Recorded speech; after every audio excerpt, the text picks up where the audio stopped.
well, you need to know what you're going into. But it's always very conservative on conservative numbers, because what if the market goes down? Then we try to hit our conservative number.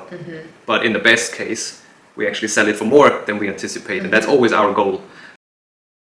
Hi everyone, welcome back to our channel, and on our channel we share property investing tips and also project updates. So today we are doing a bit of a different format. We're just sitting down and having a chat over our recently completed project.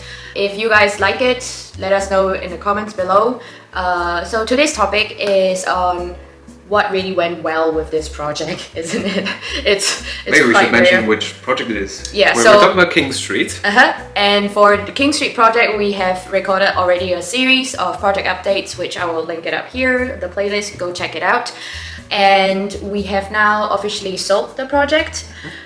It's fully tenanted, fully licensed, everything signed off, and we sold it to another investor.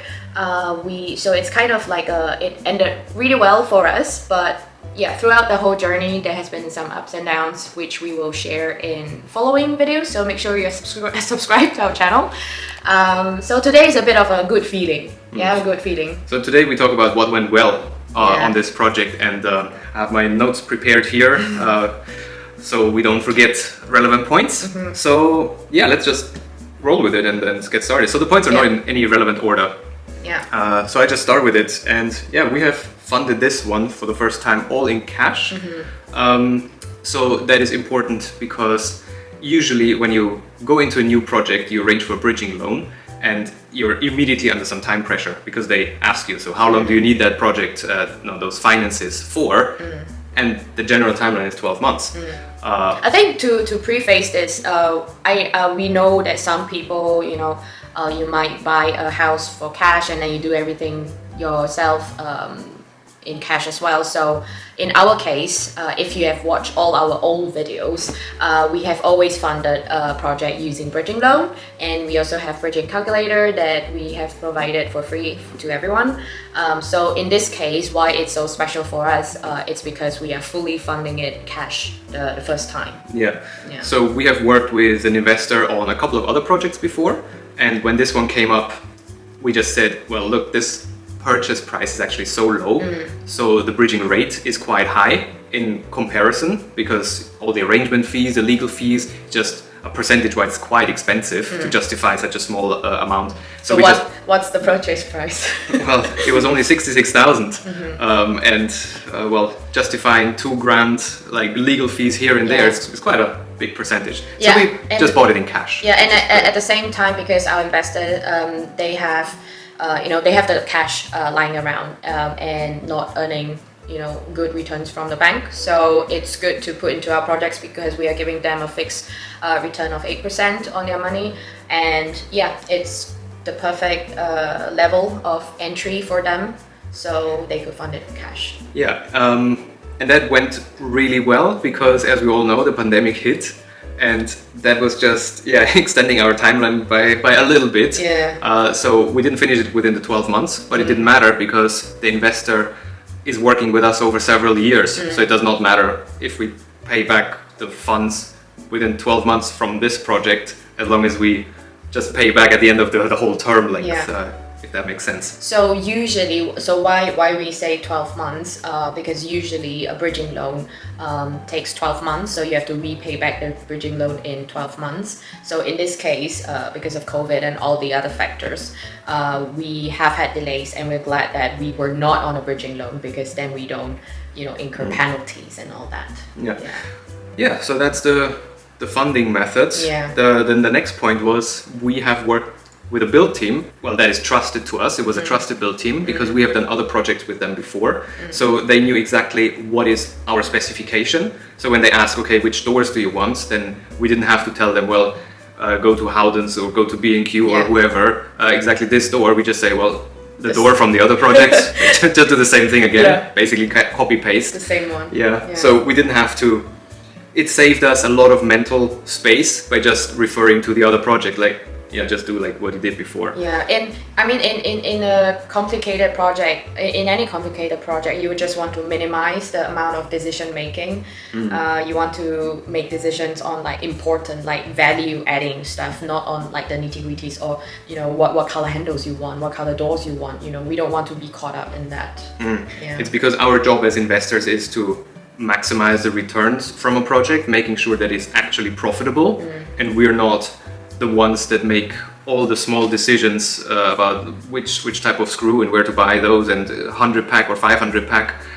It's down to the builder. We just say, well, make it work, you know what it should look like, and we trust that you guys are selecting the right products for us. Yeah, and another good thing that that we're using this group of builders is because they have done exactly the same scheme a few doors down. So we came to know of this investor who has done this scheme, and they happen to use our builder. So we're like, oh, okay, so we kind of know the build cost.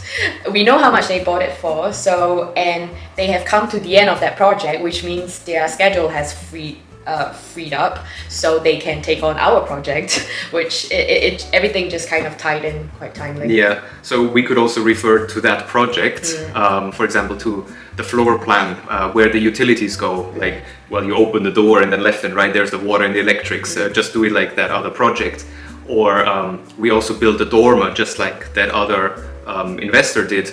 So we just said, well, how you build that dormer, that is good enough for us, because we just need the space. We don't mind the exact specs of what the dormer looks like. Put the same facade on there because it worked over there. Yeah, so it really reduced the decision making for us because we could refer to so many things. And for the build team, it's also simpler for them, because in the beginning they were asking us, oh, where do you want this? What do you want to do with this? And then we keep telling them, do exactly the same as you have done before. So gradually throughout the project, they came to realize, oh, okay, there are certain things that they would just do the same as before, and we'll just leave it to them to do it. Right. Then the next point is about planning. So on this project we needed planning. Basically those were two planning applications. Two separate planning apps. So let's just go through those planning applications. One was because the ground floor was a commercial unit and we wanted to convert it to residential. So we need a planning application to turn that commercial into residential, and we opted for make it into 2 studio flats. And back at that time we could do it on the permitted development. Now we could only put in one, like a 1-bed flat due to the size. So we have started that process during the purchase process already. Yeah. So while the purchasing was going through, the time was already started for the planning officer to do their part. So we completed on the project, and immediately we got the planning decision as well. Yeah. So that was quite timely. The funny thing is, because as I've mentioned before in older videos on this project, we bought it through modern method of auction.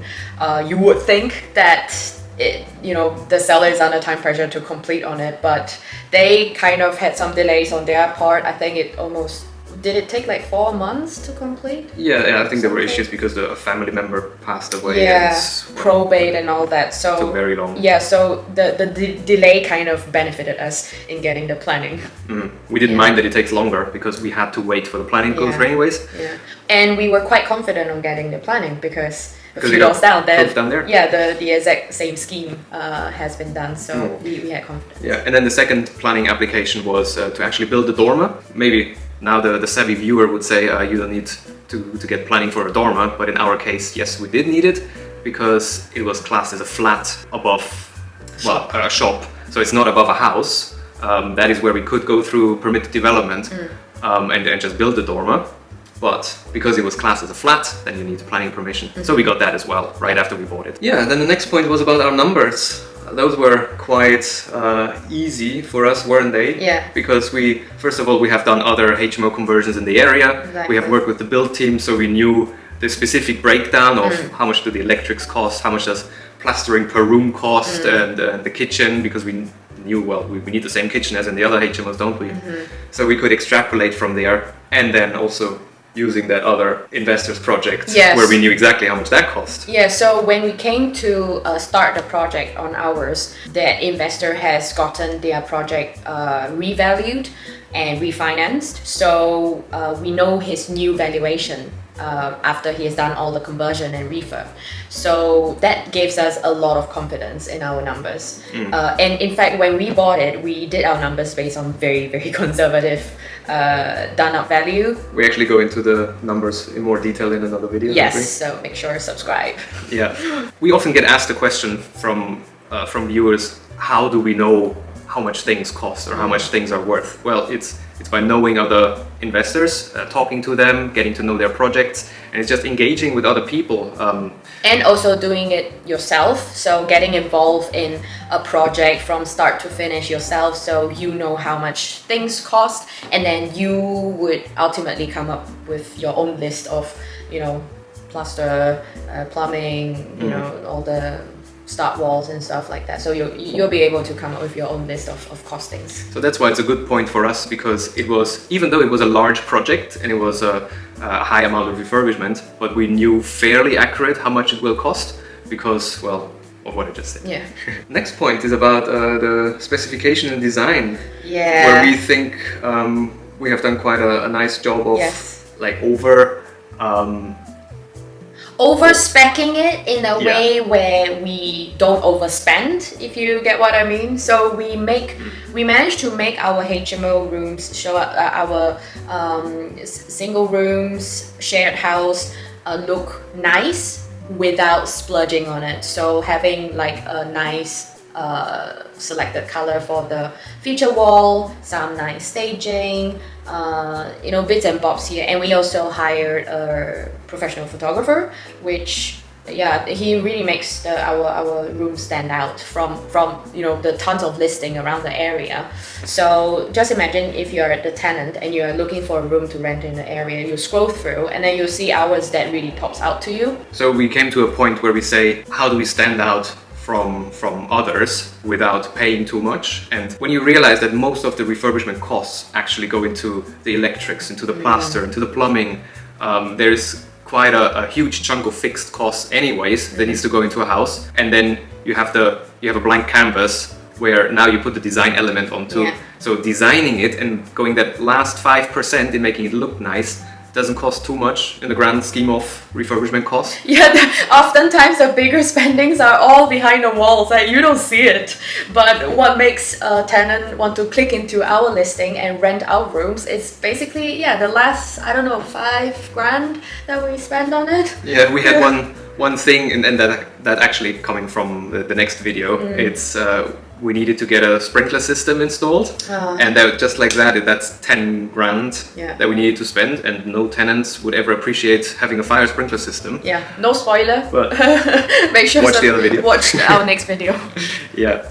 So ultimately that led to we can get higher rents than we expected. Obviously we know, again, the previous point that I mentioned, we knew exactly the rents that we can expect, but having that nice specification and design element in our HMO brings it just up that little notch. A notch higher. And we also have seen photos from the other investors, and we see how their rooms are like, and we know in our minds for sure, like, our rooms are going to look better than theirs.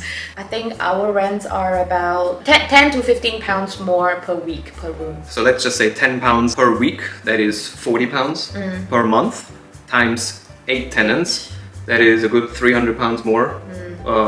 In monthly rent income. And per year that's $3,500 more just by spending a little bit more on the design. Which leads us to the next point. We ended up selling it for higher than we anticipated, because obviously we have thought it through. Higher rents, nicer design, better desirability for that HMO. So therefore our asset was more. And again, we go into the final numbers in the other video, so make sure you subscribe. In the beginning, we had a certain sales price in mind, because you need to know what you're going into. But it's always very conservative, on conservative numbers, because what if the market goes down? Then we try to hit our conservative number. But in the best case, we actually sell it for more than we anticipated. That's always our goal as investors. So we have sold it to a cash buyer who was just looking for a ready made tenanted HMO. Yeah. So we brought it to a point where all 8 rooms are filled, it's fully licensed, all certifications are in place, management agent in place, and then we've basically just handed over the keys to the new investor. And by the way, actually those were conditions of the sale. So we managed to secure a buyer when it was fully finished, renovated, and it was still empty. So we secured a buyer and we agreed on the conditions that we are going to complete on the sale, provided that it's properly licensed and it's fully tenanted. So we managed to do that, and the week after the last tenant moved in, we completed on the sale. Because we have also sold another HMO just around the corner, and obviously we knew that sales price, we could extrapolate. That one was a 6-bed HMO. Ours now is basically an 8-bed HMO, even though it's not. It's a 6-bed HMO and 2 studio flats, but let's just call it 8 beds. So we could extrapolate from the rents that we are getting, from the amount of rooms, what our final sales price would be. Property prices are increasing gradually, and we could sort of ride the wave. I've talked about this in another video where I explain why we are selling our HMOs. I'll link it up here. So we are riding the wave for this one. We went in with quite a bullish asking price, and then slowly we reduce it just to test the market out, where the market is at in terms of this kind of asset. And we got to a level where we are happy with, the buyer is happy with, and yeah, we sold it. Yeah, and those are basically our top points of what went well in this project. Obviously there are points that did not go so well, so this will be in our next video. And until then, stay tuned. Yeah, thank you very much for listening in, and we'll catch you on the next one then. Bye-bye. Bye.